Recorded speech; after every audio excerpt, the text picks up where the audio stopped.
Sevgili canlar, sevgili Cem TV izleyicileri, bir Erenlerin İzinde programıyla birlikteyiz. Erenlerin gözünde, evliyaların gözünde, pirlerin, mürşitlerin gözünde Aleviliğin özünü anlatmaya çalışıyoruz. Dilimizin döndüğü kadarıyla.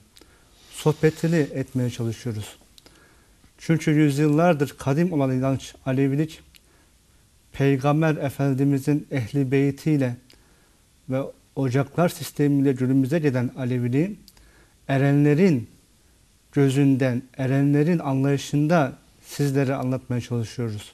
Kitaplardan daha ziyade bu inancın geleneğinden gelen, özünü yaşayanlar tarafından bu programda açıklamak istediklerimizi, o sözleri, o kelamları erenlerin hal diliyle anlatmaya çalışıyoruz. Tabii kiminle konuşuyoruz? Doçent Doktor Celal Işık hocamla. Hocam hoş geldiniz programımıza. Hoş gördük.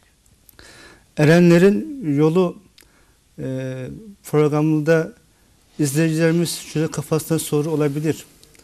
Erenlerin dilinden programında, Erenlerin izinden programında acaba ne anlatmaya çalışıyorlar? Anlattıkları nelerdir?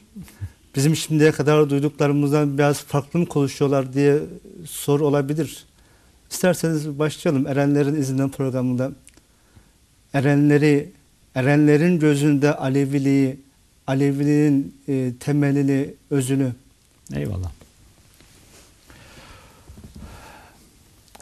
Tabii erenlerin gözünden, erenlerin dilinden ve erenlerin izinden diye iddialı bir şeyi anlatabilmek veya öyle bir iddiada bulunmak biraz haddi aşmak. Ama biz ilmimizin yettiği, hakkın destek olduğu oranda bildiğimiz şeyleri paylaşmaya çabalayacağız. Erenler dediğimiz zaman ilk iki programda da aslında Yüce Yaratıcı'nın maksadını anlatmaya çalıştık. Yani sistemin ne olduğunu anlayamadan, yani Yüce Yaratıcı'nın yarattığı, var ettiği ve bu yaratıp var ettiği sistemin içinde insana bir hedef olarak, bir amaç olarak yüklediği anlamı, değeri ve amacı anlayamadan aslında erenin de ne olduğunu anlayamayız. Çünkü eren bu amaca odaklanan, bu amacı gerçekleştirmeye çalışan yaratıcının hedefini yeryüzünde halife olarak gerçekleştiren kişi ve insan kalıbında kişi. Yaratılmış olanların en sonu olan kişi. Bütün yaratma süreçleri tamamlandıktan sonra 18.000 alemden alınan materyallerle oluşturulmuş, yapılmış ve hiçbir varlıkta olmayan Allah'ın kendisinden parça olan ruhun emanet edildiği, bu manada kainat şumul, evren şumul bir varlık olarak insanı ve insanın amacını anlatmaya çalışıyoruz. Yani aslında eren demek, yaratıcının emrettiği dosdoğru amacı anlamış kişi demek. Ona ermiş kişi demek.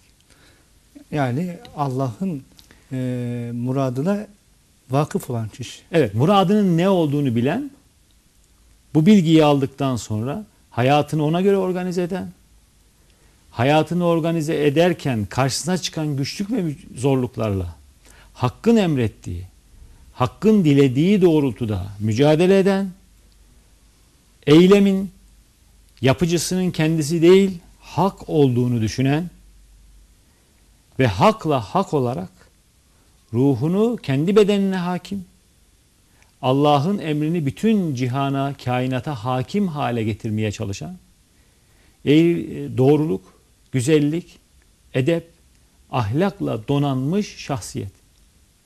Bu sadece insanlar içinde bir gruba, küçük bir azınlığa tevdi edilmiş bir görev değil. Yani şu anlaşılsın, sadece belli bir kesime değil. Değil.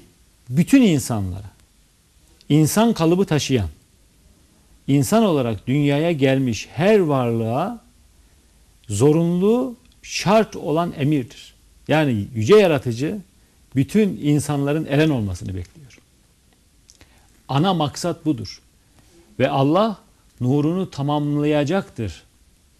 Onun nurunu ağızlarıyla söndürmeye çalışıyorlar ama o nurunu tamamlayacaktır derken ayet-i kerimede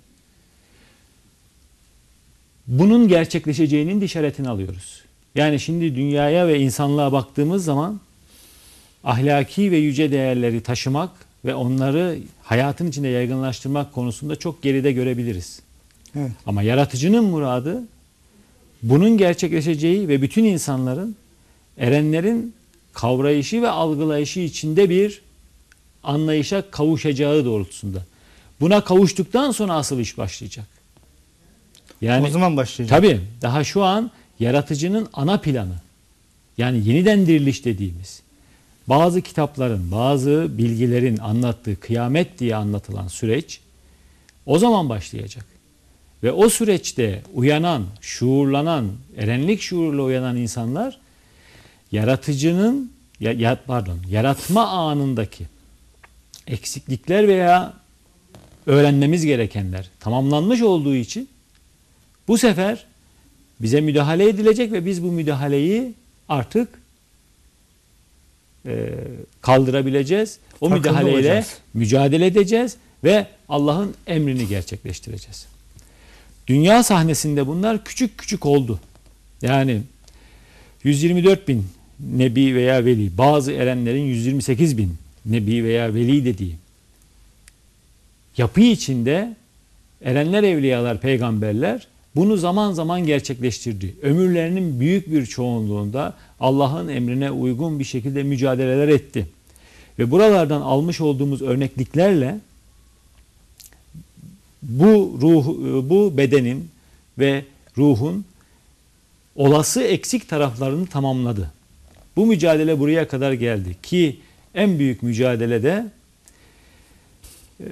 yaratılışta bile öncelikli olan ruhların son peygamber Hazreti Muhammed ve onun etrafındaki ekiple birlikte dünyaya gelmesiyle birlikte ana murat gerçekleşti. Özellikle hanedanı Ehl-i Beyt'in de dünyaya inmesiyle birlikte ana murat gerçekleşti. Ama orada da sıkıntılar, daha sonra orada da sıkıntılar yapıldı ve İslam'ın da ana hedefinden saptırılmasına dair çalışmalar yapıldı. Şu an dünyaya baktığımız zaman Hazreti Peygamber'in getirdiklerinin hedefine ne kadar uygun yaşanıp yaşanmadığı da sorgulanıp hedeften sapılmış mı sapılmamış mı bu da test ve teyit edilebilir.